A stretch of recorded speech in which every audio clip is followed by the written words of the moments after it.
Good morning, gentlemen and bitches. It's now part 6. My, I haven't touched this thing for about 3-4 days now. As you can see, I'm getting ready now to glass. I've patched some holes on there for tabbing. I didn't exactly have any aerosol, the shit that I used at the boat company years ago, so I just made my own concoction. I used bloody polyfiller. I did the sample here first. I used polyfiller, but like polyfiller, exterior crack filler, filling up holes. Use some resin and hardener. And I made myself a concoction here, like a resin paste to fill up the holes. Okay. Last thing you want is having little knocks, dips on your fiberglass work. Right, you can see here. Just waiting for that stuff to cure. Then. You can see I've done quite a bit of cross-hatching on here. Once this is secured, maybe I can get away with selling it by selling the block. We're using the angle grinder lightly, just to make it a little bit smooth. You can see there. That's what we got here. This is what we got here, alright. You see I've already prepped around here. Cross-hatched lightly. Taking acetone, give it acetone wipe. Once this is dry, maybe I can sand it. It all depends on how hard it is. And I can really get that smooth. Okay, this is change of plan now. This is going to be now not pebbles anymore. I believe they're going to put grass lawn over here. And I still got to paint this with another, at least another coat of sealer. Because once you put your topsoil in here, we don't want water bugging up this bloody wall here. So I still have to give it another coat of damp sealer of this sticky paint. Good stuff, that's very good. So I still have to get another coat of that. Okay, I got my measuring jug here. Very important. Working here in millimeters. So for every 100 millimeters, you want to put in 30 of these drops of the catalyst. Okay.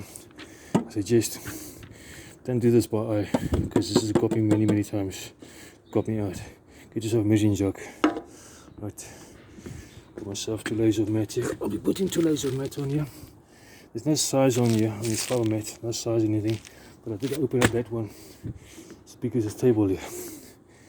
Right. I want to apply all 2 coats of fiber mat today. I'll be taking the first layer of fiber mat, and I'll be putting up as hard as possible against the edge here, and there. Then on the second coat, I will step it. I'll leave it about say at 20-30 mil away from the edge, and that'll give it a nice step. It'll kind of fade in or blend in over there. Yeah. Okay, put the video on pause. As I said, I'm just waiting for the concoction of mine, that paste, to dry. Once it dries, I can prep that. Then I can take the mat, I can put the mat on there, and I can just dry fit it and see where will I have to cut it. But as I say, the mat won't be coming, the fiber mat will be going down, say about 10 mil below the water line there, and then the mat will be stopping about there, just on the edge on here. Right, and of course this is still going to be like a paving on here. So you see I've left allowance here for the bloody cement, the bonding paste for the the cement, to bond the paving on here. Right, okay, put the video on pause. Right, where were we? I've just now dry fitted now the first layer of fiber mat. Okay, as you can see, basically scribed it in here a little bit here.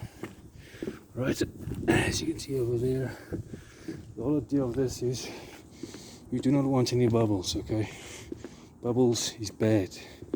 It's very bad. Okay, so what I'm gonna do right now, I don't exactly have my scale like I would at the factory, by putting this on a scale, on the grams, weighing this by scale and taking the chart.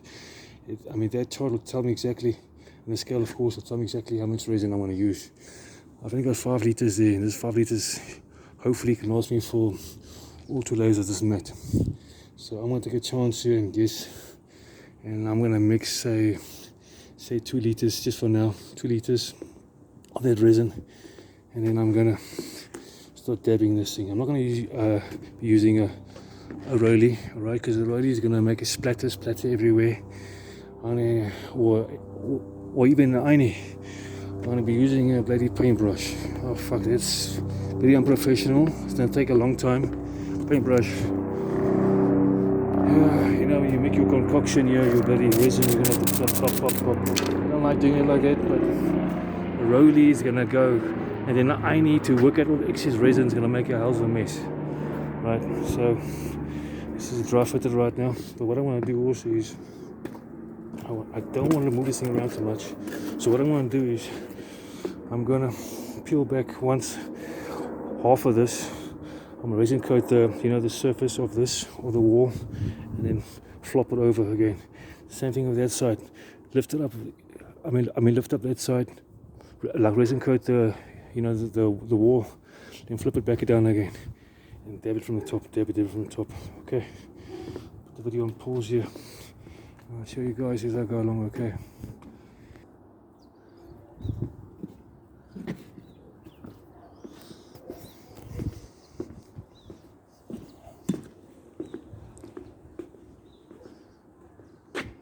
Right, where were we? Right, this is now the first layer of fiber mat, okay? Put some on here. Just waiting for it to dry a little bit. When it dries a little bit, then I can take a sanding block and I can get rid of some of these little hair particles here.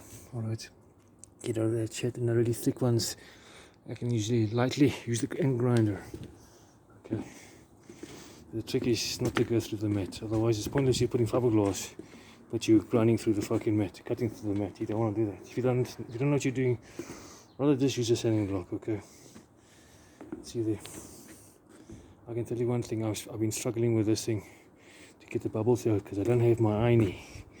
My iron, basically, it evens out the resin and it works out all the bubbles. Okay, that's the most important tool. I'm really regretting I actually gave it back when I resigned from my deadbeat job there in Cape Town. Shit, because it's not easy to get the bubbles out because you have to use the paintbrush. Dab. So this is now the first layer of fiber mat. I let it dry for maybe, I don't know, hour and a half, all depends, 2.5 hours. When it's dry lightly, then I can use my sanding block and my grinder. Just get some of those slight imperfections out there. And then I can start my second coat. This one I'm going to cut a little bit. I'm going to cut a bit smaller. There's no need for this thing to bloody go to the bottom there, to the edge of the step.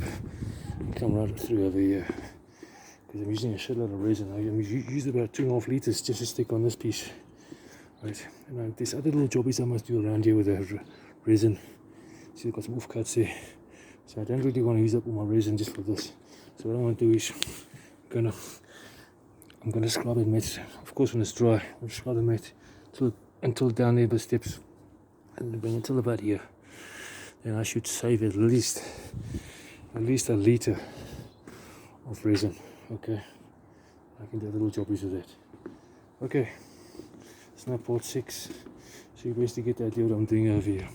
Then once that is dry, like tomorrow morning or something, then I can take a sanding block, I can sand both all 2 layers, and then I can finish it off with this waterproof paint. Okay, waterproof paint. Okay, give another coat of that on the inside. Okay, and then you can basically just start filling up the pool again with water, right? And then with time the sand will come, and then the paving bricks will come over here, right? Okay, hopefully you guys enjoyed part 6. Alright, thank you.